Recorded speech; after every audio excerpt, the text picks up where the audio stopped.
Telangana group 1 mains 2024 మీద గత నెలలో దాదాపు 7 నుంచి 12 కేసుల మీద గౌరవ ధర్మాసనం సుదీర్ఘ వాదనలు విన్న తర్వాత తీర్పును రిజర్వ్ చేయడం జరిగింది. ఇది మీ అందరికీ తెలిసిందే. ప్రస్తుతం మరొక కొత్త కేసు ఫైల్ అయినట్టుగా మనకి అప్డేట్ ఉంది. సో ఓవరాల్గా మరొకసారి తెలంగాణ గ్రూప్ 1 మెయిన్స్ మీద మరో కొత్త కేసు ఫైల్ అయింది. మరి ఈ కొత్త కేసు ఇప్పుడు అడ్మిట్ అయిందా లేదా, ఎందుకంటే తీర్పు రిజర్వ్లో ఉన్న సమయంలో మరి కొత్త కేసుని అనుమతిస్తుందా గౌరవ ధర్మాసనం లేదా అని చాలామందికి కూడా డౌట్ ఉంది. సో అదేవిధంగా ఈ కొత్త కేసు ఏ పాయింట్స్ మీద వీళ్ళు ధర్మాసనం ముందుకు తీసుకురాబోతున్నారన్నది కూడా మనం ఈ వీడియోలో తెలుసుకునేందుకు ప్రయత్నిద్దాం. సో ఓవరాల్గా మనం టాపిక్లోకి వెళ్తే ఇది చూడొచ్చు మీరు క్లియర్గా ఇక్కడ. సో ఎంటైర్ ఈ డేటా మొత్తం కూడా గౌరవ తెలంగాణ హైకోర్టు వెబ్సైట్లో ఉంది. ఇది కంప్లీట్గా ఓపెన్ యాక్సెస్ డేటా, కేవలం ఇన్ఫర్మేషన్ ప్రజలకు తెలియజేయడం అనే ఉద్దేశంతో మాత్రమే ఇక్కడ మనం మాట్లాడుతున్నాం, ఎటువంటి వ్యక్తిగతం కాదు. సో ఇక్కడ మీరు క్లియర్గా చూడవచ్చు, 5th day August 2025 court number 35లో ఐటెం నెంబర్ 62గా ధర్మాసనం ముందుకైతే రావడం జరిగింది. సో వీళ్ళు క్లియర్గా చెప్పదలుచుకున్నది ఇక్కడ మీరు చూస్తే కూడా వీళ్ళు ఎప్పుడు డేట్ ఫైలింగ్ అండ్ ఎవ్రీథింగ్ కూడా ఇక్కడ క్లియర్గా ఉంది. అదేవిధంగా మనకి ఇక్కడ ప్రొసీడింగ్ షీట్స్లో కూడా క్లియర్గా చెప్పడం జరిగింది.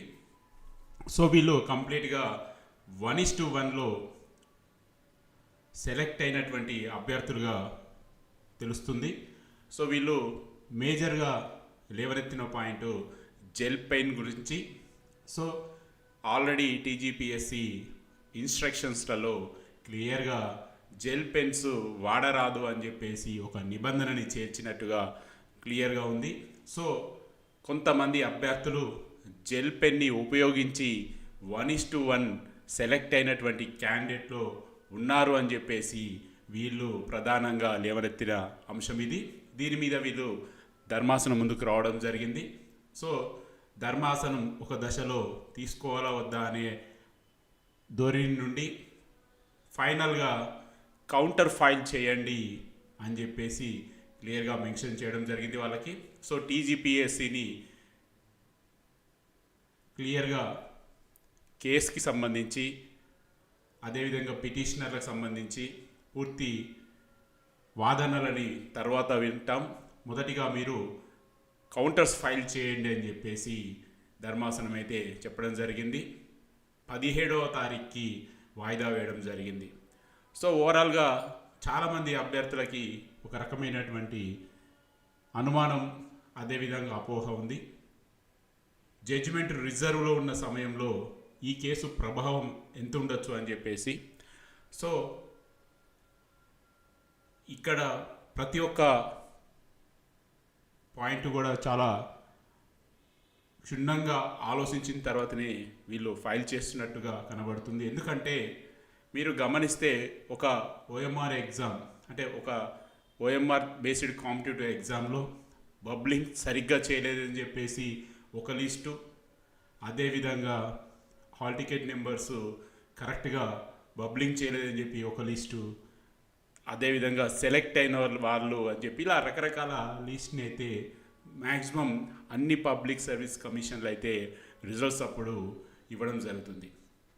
మరి ఇక్కడ టీజీపీఎస్సి నిర్వహించినటువంటి తెలంగాణ గ్రూప్ 1 మెయిన్స్ అప్పుడు జెల్ పెన్ వినియోగించరాదు అని చెప్పి ఒక ఇన్స్ట్రక్షన్స్ పెట్టినప్పుడు మరి ఆ పెన్ తోటి ఎగ్జామ్ రాసి ఎవరైనా డిస్క్వాలిఫై అయ్యారా అన్నది ఎక్కడ మెన్షన్ చేయలేదని, అదేవిధంగా ఆ ఎగ్జామ్ రాసే సమయంలో పెన్నులు ఏమన్నా చెక్ చేశారా అని, అభ్యర్థులు ఏ పెన్నులు తీసుకొని లోపలికి వెళ్తున్నారని, ఇలాంటి అన్నీ చెక్ చేశారా లేదా అని చెప్పేసి చాలామంది అభ్యర్థులకి ఒక అపోహ ఉంటుంది. బహుశా ఈ పాయింట్స్ని బేస్ చేసుకునే వీళ్ళు కేసుని ముందుకు తీసుకోబోతున్నారా లేదా అన్నది ఆ డీటెయిల్ కౌంటర్లో ఉంటుంది. జస్ట్ మనం అవగాహన కోసం మాత్రం చెప్పుకుంటున్నాం. ఎందుకంటే జనరల్గా ఇప్పుడు ఐడి కార్డు అన్నప్పుడు ఎగ్జామ్ హాల్లోకి వెళ్తే హాల్ టికెట్ ఐడి కార్డు చూపెట్టిన తర్వాతనే లోపలికి అనుమతిస్తారు. మరి జెల్ పాయింట్తో రాయొద్దన్నప్పుడు మరి ఆ సందర్భంలో జెల్ పాయింట్ పెన్నుని ఉందా లేదా, రాసారా లేదా అన్నది ఒక క్వశ్చన్ మార్కు. సో చూడాలి మరి. ఏదేమైనా కానీ తెలంగాణ గ్రూప్ 1 మెయిన్స్ మీద మరొక ఇంపార్టెంట్ పాయింట్ తోటి మరొక ముఖ్యమైన కేసు అయితే ఫైల్ అయింది. సో ఓవరాల్గా 17th రోజున మరి టీజీపీఎస్సీ కౌంటర్ ఫైల్ చేసిన తర్వాత ఇటు పిటిషనర్లు వారి యొక్క వాదనలతోటి మరి ఆ రోజు ధర్మాసనం ముందుకి ఈ యొక్క ఏదైతే జెల్ పెంట్ మీద వాళ్ళ దగ్గర ఉన్నటువంటి ఇంపార్టెంట్ పాయింట్స్ ఏందో ఎవిడెన్స్ ఏందో అనేది ఆ రోజు మనకు తెలుస్తుంది. సో ఒక సామాన్య పౌరుడిగా సామాన్య అభ్యర్థిగా అందరికీ ఉండే డౌట్ ఏంటంటే జెల్ పెన్ మరి చెక్ చేశారా, మరి జెల్ పెన్ రాసిన లిస్టు ఇచ్చారా లేదా అని ఎన్నో అనుమానాలు అయితే ఉన్నాయి. సో ఓవరాల్గా చూడాలి మరి ఈ జెల్ పెన్ ఇష్యూ అనేది దీన్ని ఎంత ప్రభావితం చేస్తుంది అన్నది. సో ఇది ఫ్రెండ్స్ ప్రస్తుతం ఉన్నటువంటి అప్డేట్. మరొక